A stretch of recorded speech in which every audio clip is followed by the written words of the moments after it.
You got questions that need to be answered, Muslims.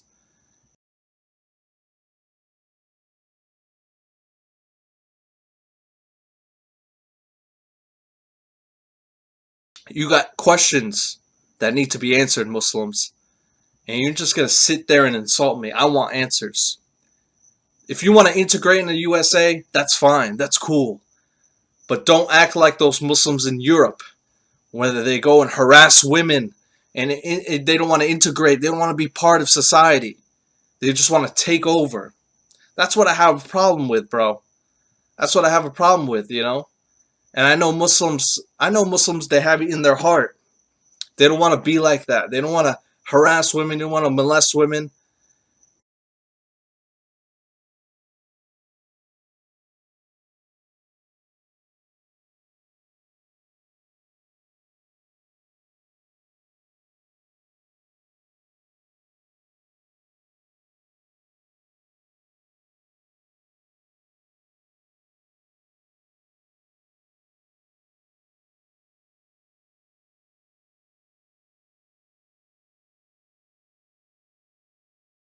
Let's listen to David Sirota.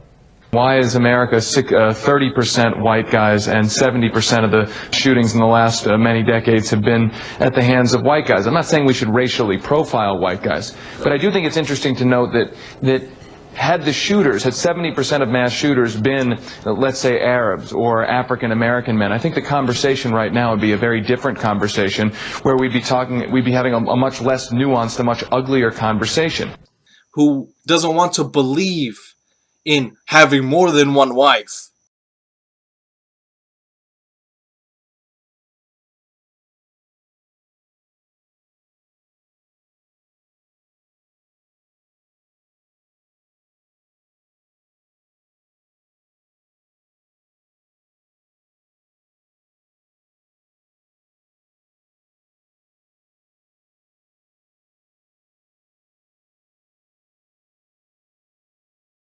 Who doesn't want to believe in having more than one wife.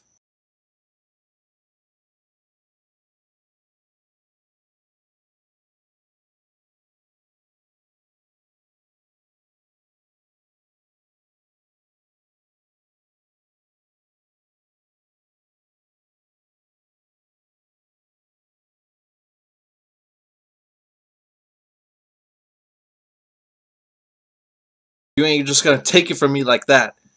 Answer this, Muslims. At what age did Aisha consummate the marriage?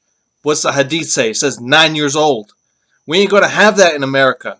We're gonna have to give the choice to those who are born into a Muslim family, who want to leave that lifestyle, who want to leave the lifestyle of Islam. We're giving them a choice.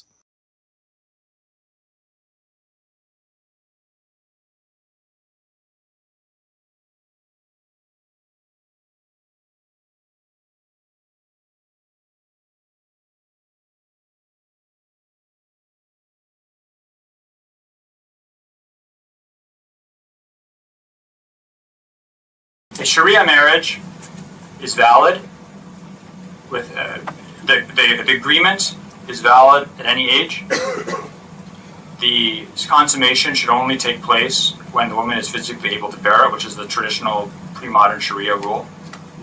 But the ruler, as the ruler, has the right to restrict procedurally what can be registered as a marriage. But I had a woman who came to me and she said,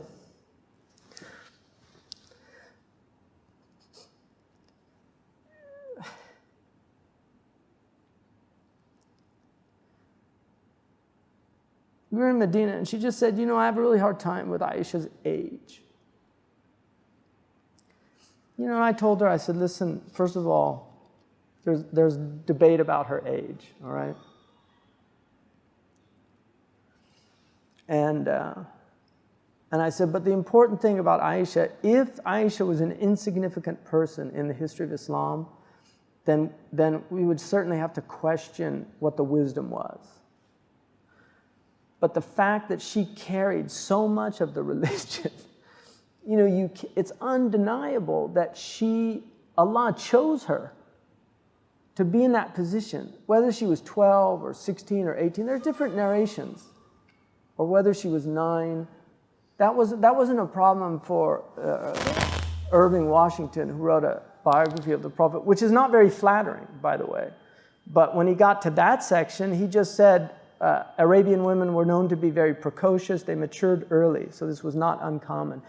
It didn't bother him in 19th century America, early 19th century America. But today it's very bothersome. But anyway, so I gave her, you know, the best I could do. So I think about a week later, we were in Medina, because we were in Mecca when she brought up the question to me. She came to me and she had like tears.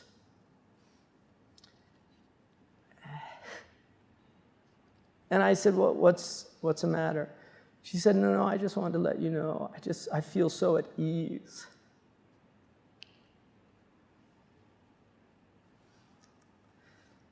She said, you know, I've been so troubled about this. And she said, the Prophet ﷺ came to me in a dream last night, and he explained to me why he did that. And he said Abu Bakr was honored by becoming his father-in-law, because Abu Bakr's maqam was so high with Allah. You know, and she had that in a dream, you know, but she was totally, her heart was just set at ease. I just thought, subhanAllah, you know, what a gift to be troubled by something, and the Prophet comes to you himself to ease your heart. And that's from ikhlas, which means that it doesn't mean that you can't question things. You know, our religion has never shied away from questions. But question them with a desire to know the truth, not a desire to challenge the truth. Yeah. Awalam tu'min, don't you believe? That's what Allah asked Ibrahim. Don't you believe? He said, no, I believe. I just still my heart. So he showed him. Tabari says she was 9 when... Tabari has a very interesting quote. No one ever cites it. Tabari says they signed the marriage, they did the marriage contract when she was 6, but she was young. كانت صغيرة على الجماع. She was too young to have sex. And so they waited, and then they consummated the marriage later. No one ever mentions her age, ever, that I found, until 1905.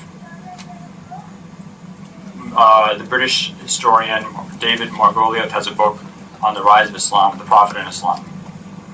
And he mentions this, and he says it's an ill-advised union. For how else should we characterize the marriage between a man of 53 and a girl of 9?